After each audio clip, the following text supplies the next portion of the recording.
O ito mga ka-RSP, sa adrenaline-filled world ng motorsports, hindi lang bilis ang mahalaga kundi disiplina at road safety. Hindi lang ito tungkol sa paktakbo sa track kundi sa tamang pagsunod sa mga safety guidelines para maiwasan ang aksidente. Well, tama ka dyan, Rod, ano? Pero pagdating nga sa larangang ito, bida yung aktor, racer at road safety advocate na si Jo Marie Iliana.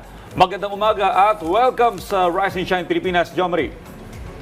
Magandang umaga po. Rise and shine. Good morning sa lahat ng nakikinig televiewers natin. Magandang umaga po. Good morning, Sir Jo Marie. No, simulan ko na. You are known for your road safety advocacy. Bakit gano'n na lamang yung kagustuhan mo na to promote road safety awareness sa publiko? Well, number one, unang-una, pwede naman talaga tayong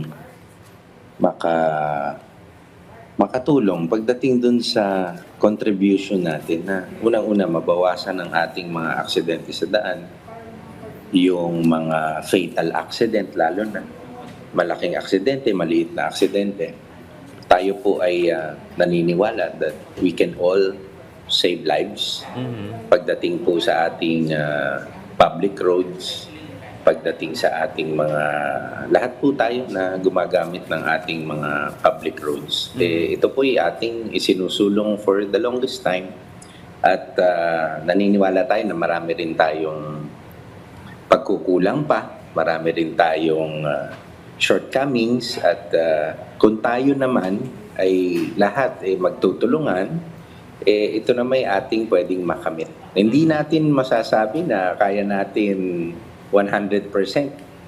Pero definitely, if we help each other, lahat tayo, isulong natin to will definitely save lives and save of road mishaps and accidents.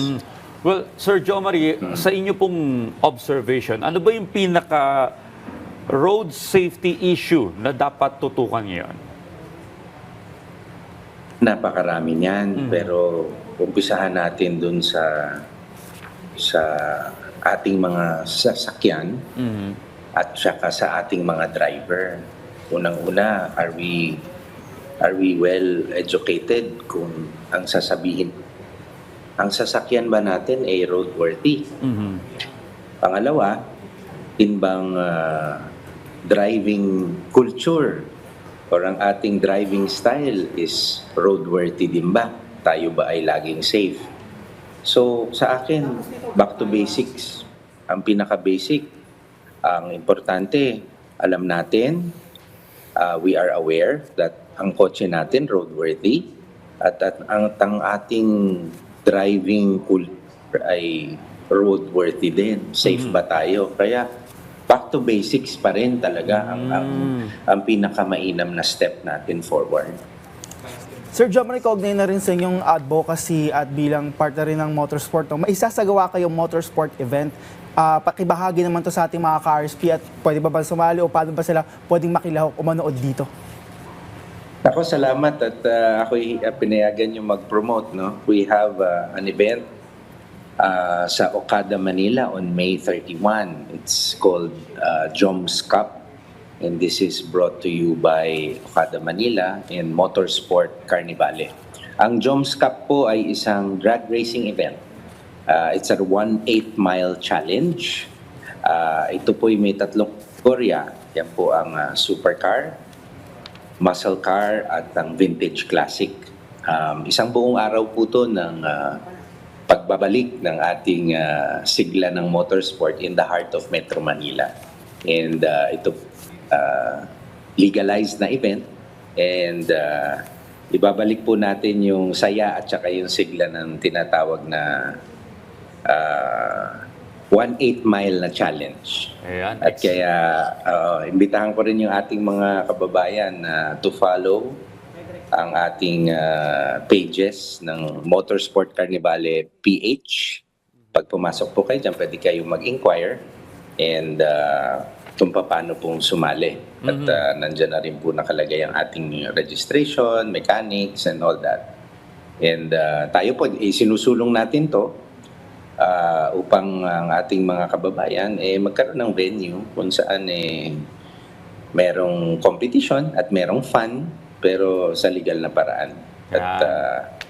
At gusto natin i-promote na wag na tayong naglalaro sa lansangan, wag na tayong naglalaro sa ating mga public roads. Sumali po tayo sa mga kompetisyon na legitimate at legal. Ayan.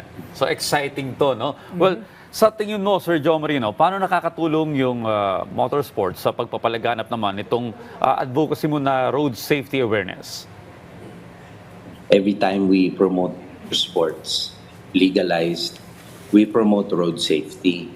Ang pinopromote natin dito sa lahat ng mga mahilig, meron kasi tayong Filipino car culture and it's very, very big. Lahat po ng mahilig sa tinatawag nating mga car guys Tapos sila. and car girls, kumbaga lahat po yan mahilig eh. So pagdating doon sa hilig sa sasakyan, hilig sa motorsport, magkakasama po yan. And Filipino car culture is very much alive. Now, we're here to lay down a platform where lahat po sila, may it be novice, amateur, professional, na racers, isa-isa po natin pinakikilala ang ating mga platform karera. And naniniwala that every time you promote motorsport, you are promoting road safety. Kasi nagkakaroon na po sila ng venue kung saan pwede sila magkaroon ng competition na may kinalaman sa motorsport in a legalized platform. Ayan. Ayan, mga ka-RST, no, para sa mga car enthusiasts, para, illegal natin, para safe tayo, pero nag-e-enjoy pa rin, no. Once again po, nakasama natin ang road safety advocate and founder ng Motorsport Carnival na si Jomari Iliana. Maraming salamat po. Maraming salamat, Sir Joe Marino. Magandang umaga po. Magandang umaga sa inyo lahat. Stay safe tayo lahat, ha? Morning.